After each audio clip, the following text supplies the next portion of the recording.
नमस्कार दादाजी। तो हम लोग जमालपुर जागृति में हैं, तो आपके पास आपके अनुभव में इस रूम से जो है ना नहीं, बाबा, इस रूम का जुड़ा हुआ अनुभव मेरे पास, क्योंकि उस दिनों मैं रांची यूनिवर्सिटी का छात्र था और वहाँ से बाबा रांची ही मतलब फ्रिक्वेंटली आते रहते थे, तो मेरा संपर्क रांची में ही बाबा से हमेशा होते रहता था जी। तो उस समय जमालपुर आने का लगभग मेरा 1 या 2 बार हम जमालपुर आए थे बस। तो जमालपुर का मेरा बहुत ज़्यादा अनुभव नहीं है। मेरा जो अनुभव है वो पूर्णिया का है, कलकत्ता का है, आनंद नगर का है, या जहाँ जहाँ भी धर्म महाचक्र हुए बनारस का, वो सब जगह का है। तो रांची का अनुभव कुछ बोलते फोन एडन करने के बाद। हाँ, हेलो आनंद। हाँ, खुश रहो, खूब होली का आशीर्वाद। हाँ हाँ, होली का सबको आशीर्वाद। हम अभी आश्रम में हैं, यहाँ जागृति में, जमालपुर में। वो जीटी सेक्टर के हमारे एसएस दादा कुछ बाबा के संबंध में रिकॉर्ड कर रहे हैं। अच्छा ठीक, अच्छा ठीक। वो बेटा फ़ोन किया था दिल्ली से। तो पूर्णिया का एक प्यारा संस्मरण हम सुनाते हैं।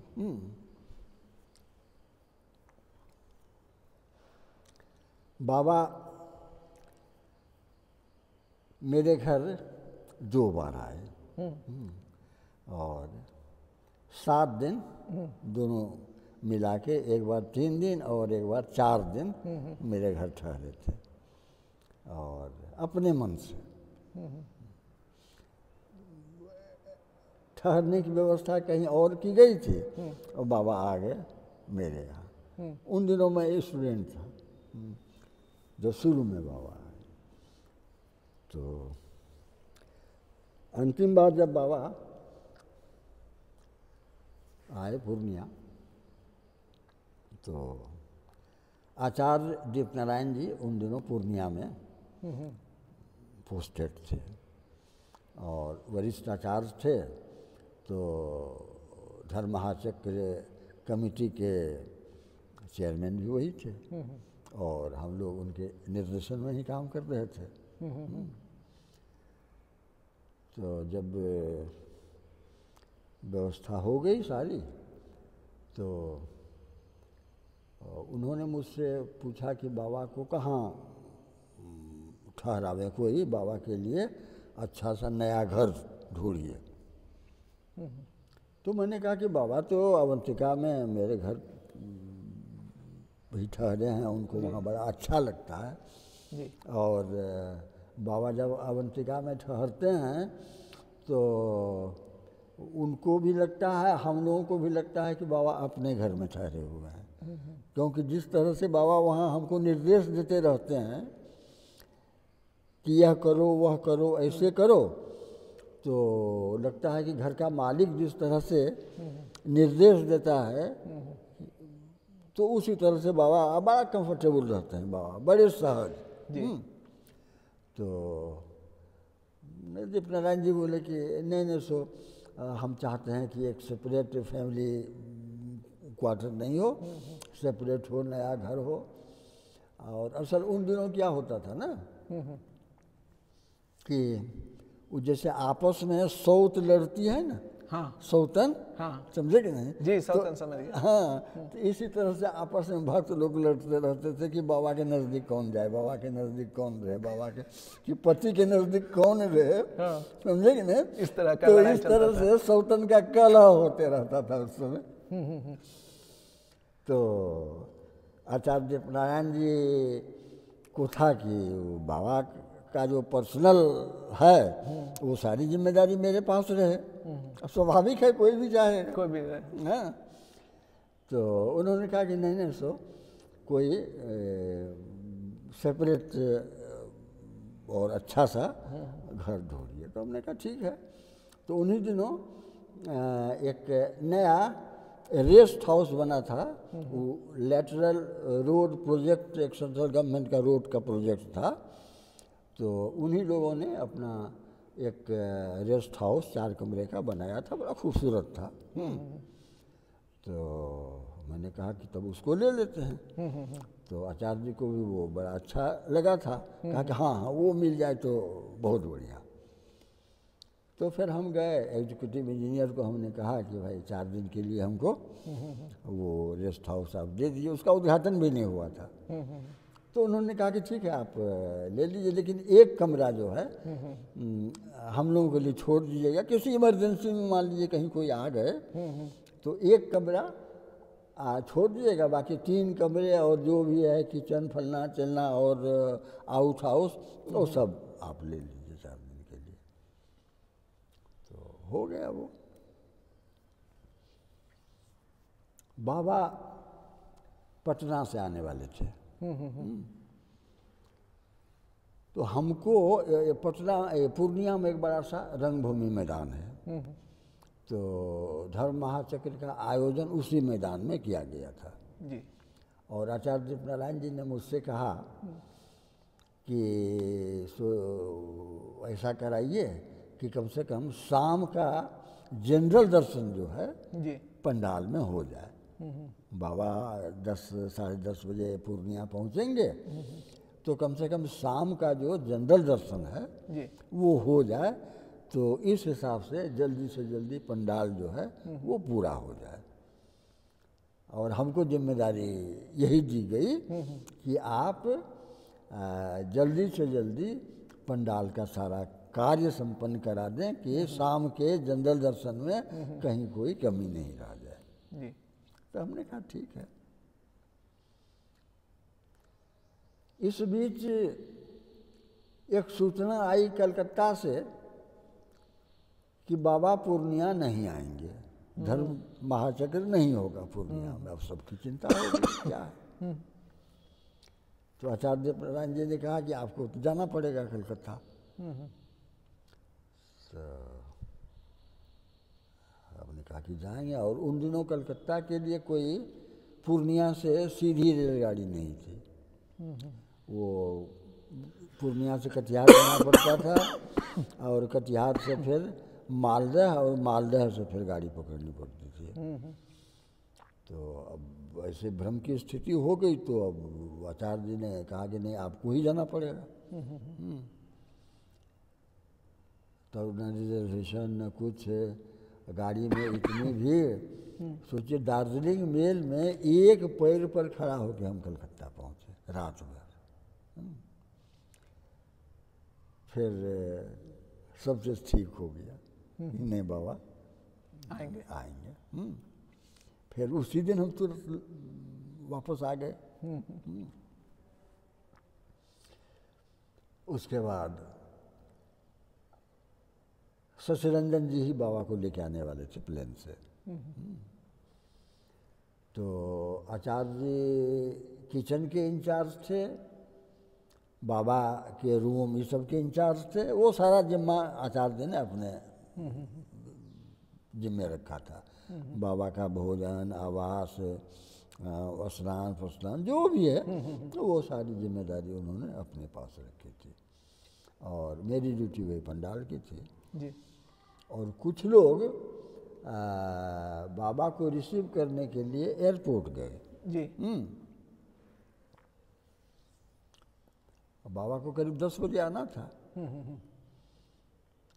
तो जो लोग गए एयरपोर्ट, तो एयरपोर्ट वालों ने कहा कि यहाँ किसी प्लेन के आने की कोई सूचना नहीं है। तो बड़े निराश हुए, बड़े भ्रम की स्थिति में फंस गए। बाबा को आना था, एयरपोर्ट वाले कहते हैं कि यहाँ किसी प्लेन के आने की सूचना नहीं है। लगभग 12 बजे तक वो लोग इंतजार वहाँ करते रहे, लेकिन कोई सूचना वहाँ नहीं पहुँची।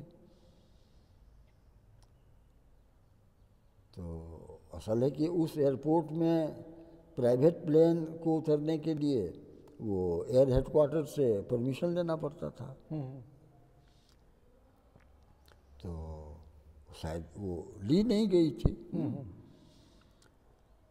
तो 12 साढ़े 12 के आसपास लोग वहाँ से लौट गए और सब वहाँ में क्या हुआ न कोई सूचना है, न कुछ, न कोई जानकारी, बाबा कब आ रहे हैं, क्या है, कैसे है, एकदम माने पूरा भ्रम फैला हुआ है। और हर चीज़ यहाँ प्रोग्राम के अनुसार सब तैयार है। लगभग 2 बजे के आसपास मैं तो रंगभूमि मैदान में था, पंडाल निकलवा रहा था। तो एक हल्ला हुआ कि बाबा आ गए, बाबा आ गए, बाबा आ गए। तो सब काम छोड़ के मैं दौड़ा रेस्ट हाउस की तरफ। तो उन दिनों मेरी एक जीप थी जो धक्का दे के ही स्टार्ट होती थी, बिना धक्का दिए हुए स्टार्ट नहीं होता था। हमने 3-4 आदमी को लगाया, कहा कि लो जल्दी धक्का दो। हम पहुँचे वहाँ पर रेस्ट हाउस। रेस्ट हाउस पहुँचते हैं तो देखते हैं कि रेस्ट हाउस में बड़ा सन्नाटा है। आचार्य रामानंद जी और शशिरंजन जी एकदम उदास चुपचाप बरामदे पर ऐसे खड़े हैं और किचन के दरवाजे पर जी आचार्य दीपनारायण जी ऐसे माथे पर हाथ दिए हुए सर लटका वैसे बैठे। हमको बड़ा आश्चर्य हुआ कि क्या बात है।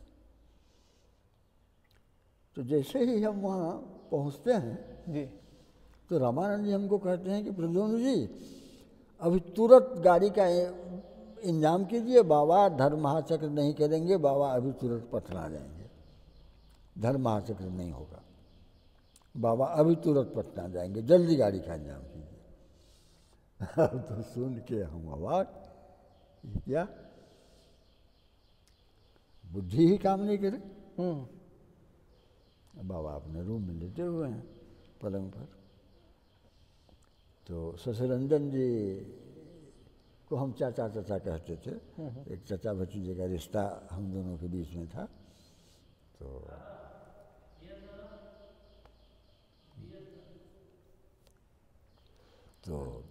शशिरंजन जी हमको ऐसे ऐसे जैसे बच्चे को दाढ़ी सहला के कहते हैं कि ये बबू, ये बबू, बउआ, बउआ मतलब एक बार जाओ ना अंदर थोड़ा सा तुम, सो मनाओ ना किसी तरह से।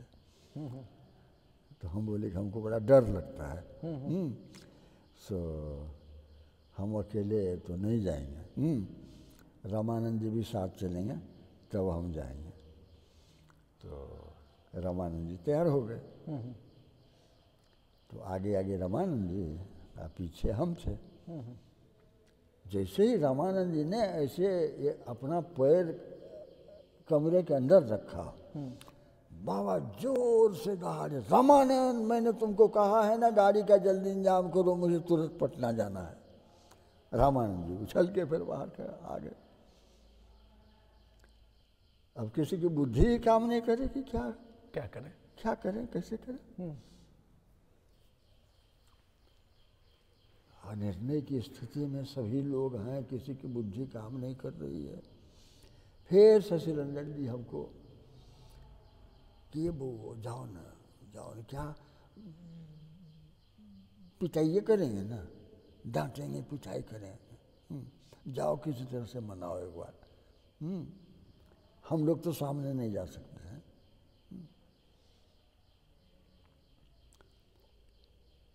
अब हुआ ये था कि यहाँ से परमिशन एयरपोर्ट पर ली नहीं गई थी, इसलिए बाबा का प्लेन यहाँ उतरा नहीं, क्योंकि यहाँ उतरने की अनुमति नहीं दी गई। तो बाबा का प्लेन सहरसा एयरपोर्ट पर उतरा, और फिर वहाँ से टैक्सी से बाबा पूर्णिया आए सहरसा से। तो थकान तो हो ही गई थी।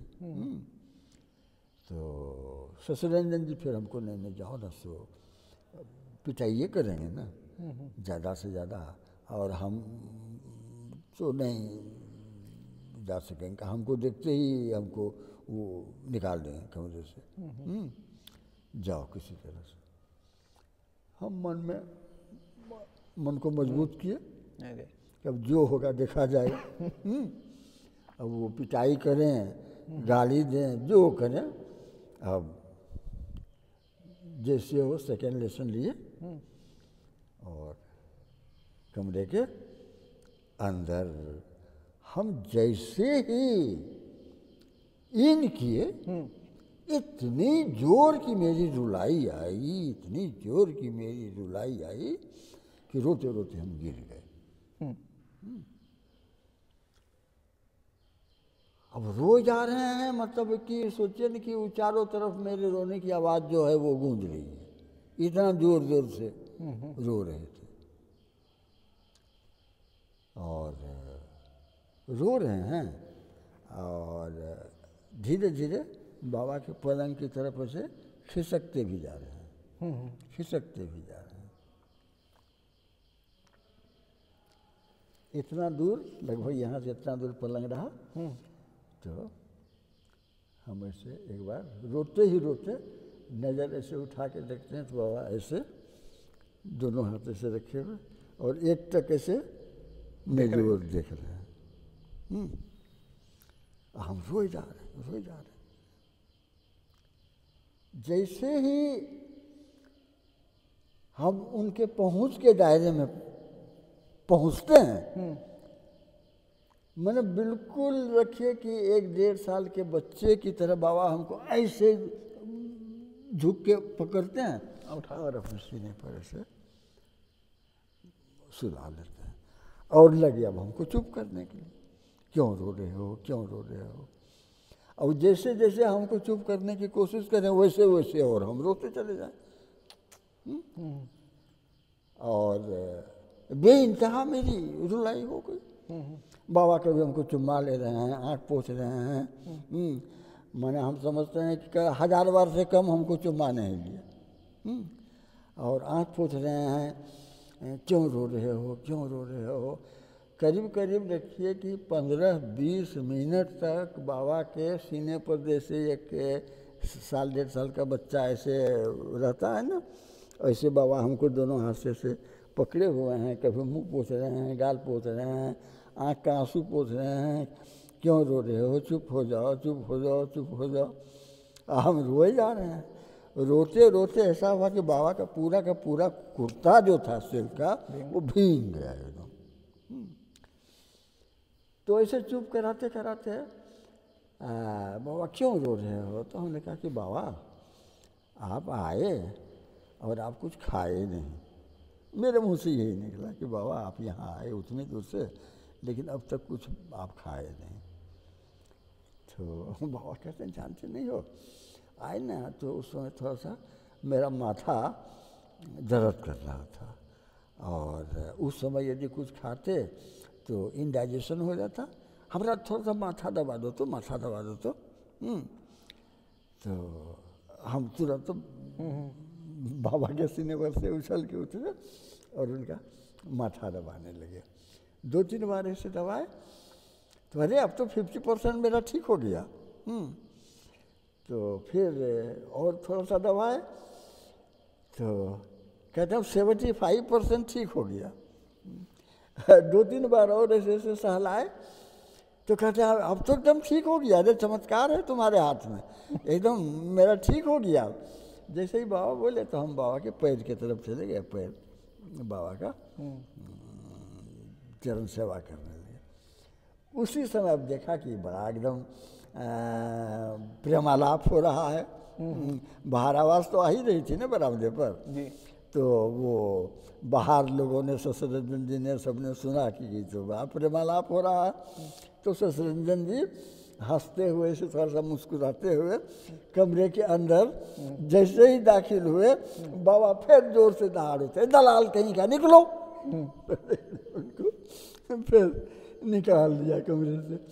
उसके बाद फिर बाबा कहते हैं कि अच्छा कुछ लिक्विड ले आओ। तो सब चीज़ तो तैयार था ही, रस वगैरह फल का। हम दौड़ कर वहाँ से गए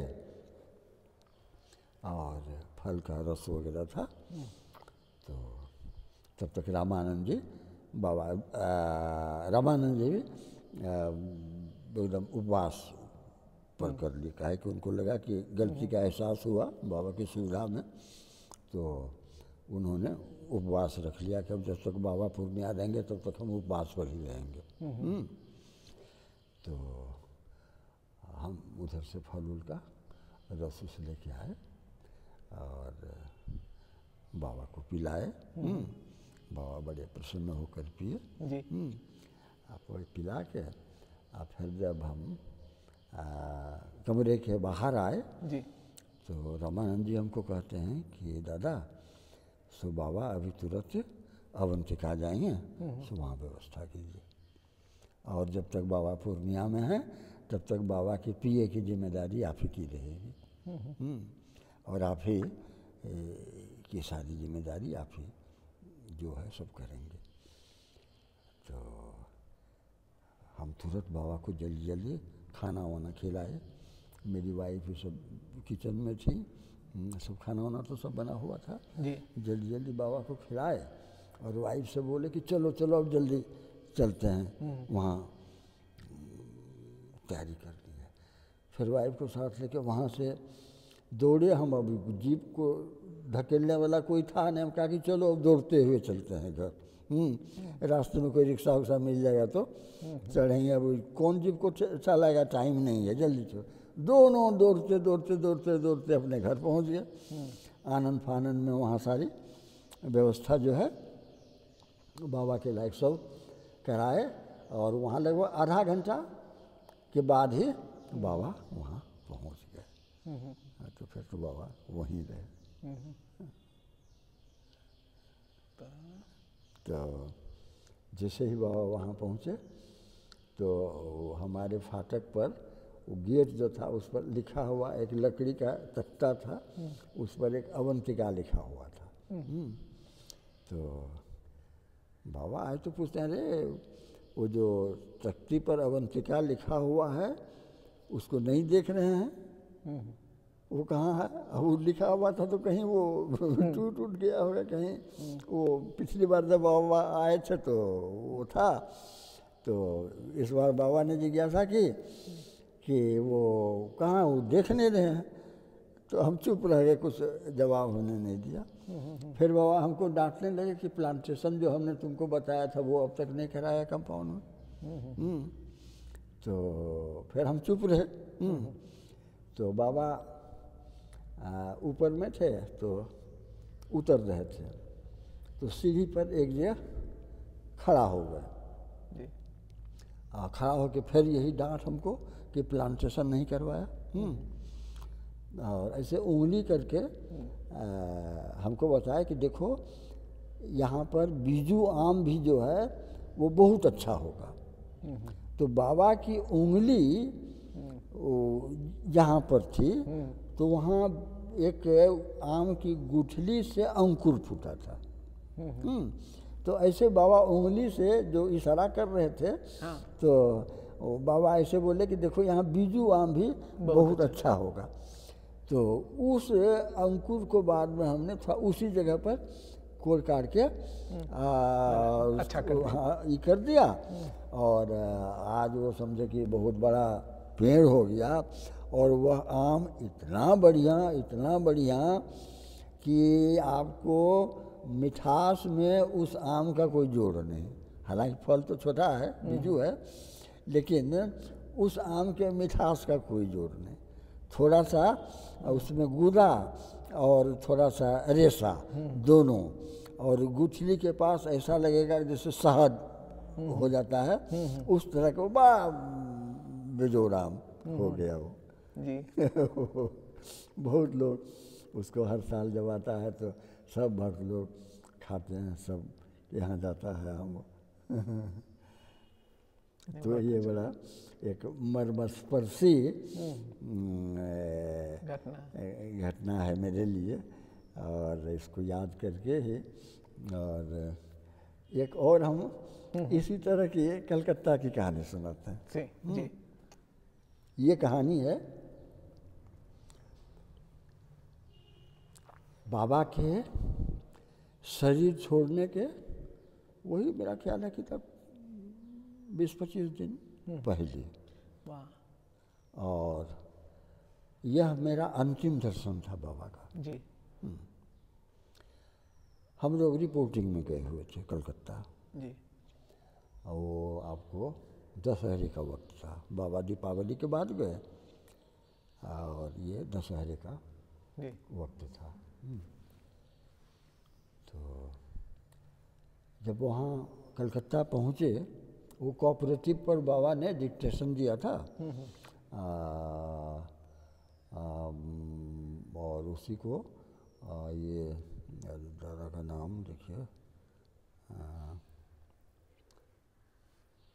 अब तो भूल जाते, पेट में नाम रहता है और मुंह पर। सर्वत्वानंद दादा? नहीं, सर्वत्वानंद नहीं। केशवानंद दादा? नहीं, केशवानंद नहीं। अरे बांग्लादेश में जो चले गए दादा। हाँ, समझ गए।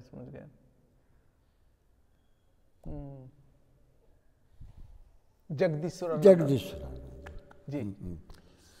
तो जगदीश्वरानंद जी क्लास लेने वाले थे। बाबा ने कोऑपरेटिव पर उनको कुछ डिक्टेशन दिया था, तो उसी पर उनको लेना था। और फिर बाबा को भी रिपोर्टिंग में एक दिन आना था क्लास के बाद जी। लेकिन जब कोलकाता गए तो मालूम हुआ कि बाबा की तबीयत खराब है, वो वुडलैंड नर्सिंग होम में भर्ती थे जी। तो जगदीश्वरानंद जी हम लोग का क्लास ले रहे थे जी।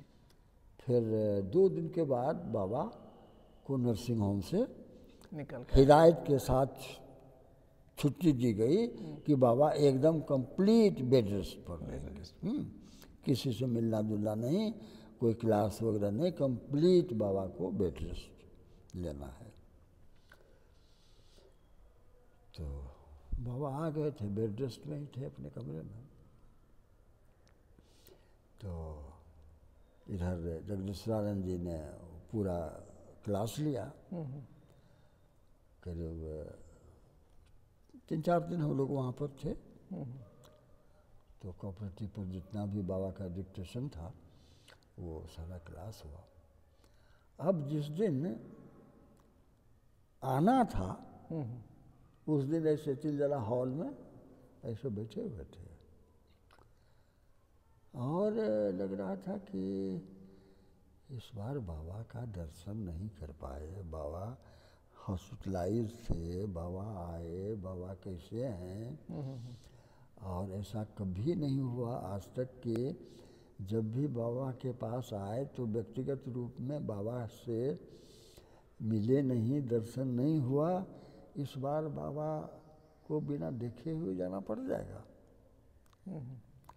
ऐसे बैठे हुए हैं और ये धोती हम ऐसे लुंगी नुमा थे और बिना बाह की गंजी।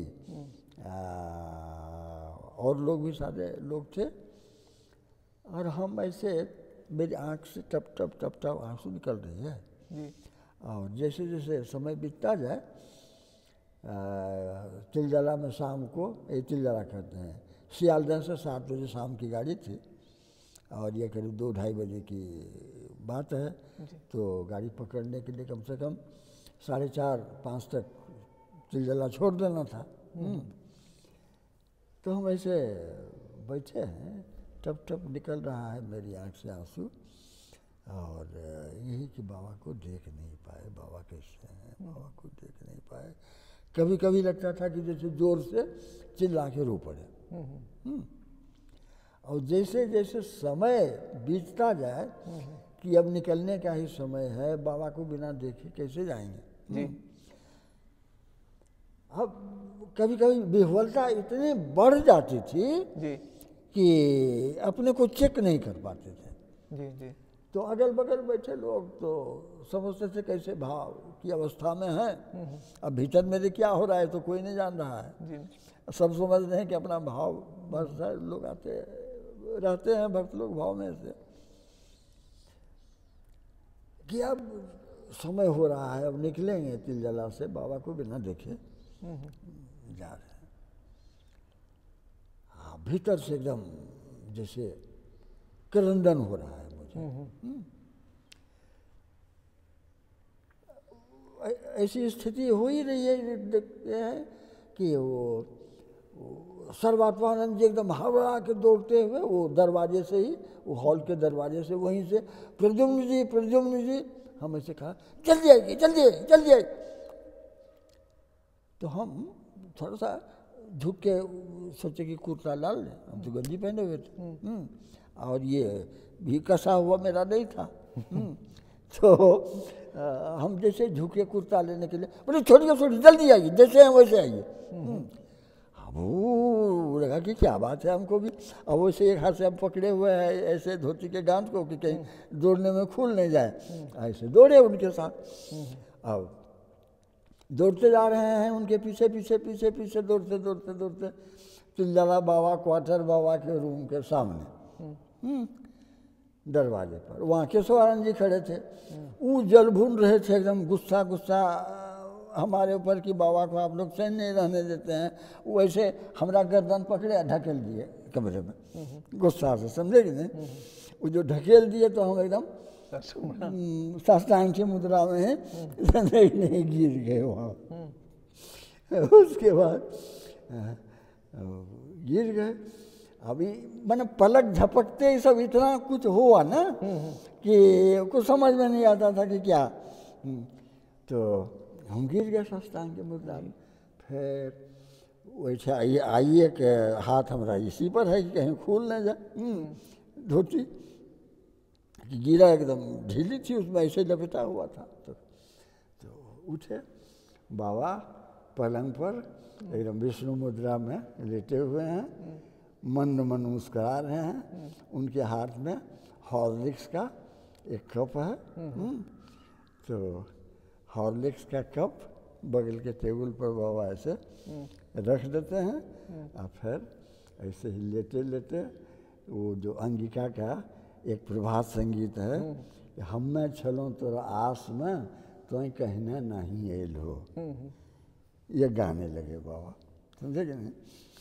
अब ये बाबा गाने लगे तो हम भी उनके साथ साथ गाने लग गए। गाते खूब आलाप ले लेके ख्याल में बाबा एकदम शास्त्रीय ख्याल के धुन में, हम में चलो तोरो आस में तो कहीं नहीं एल, हम चलो तोरा आस में। खूब करीब 15-20 मिनट तक बाबा इसको गाते रहे, हम भी उनके साथ गाते रहे। गाते गाते फिर बाबा कहते हैं ऐसे मुस्कुरा के, अच्छा अब हो गया ना, हाँ अब जाओ, तुम्हारा ट्रेन का टाइम हो रहा है, गाड़ी छूट जाएगी, जाओ।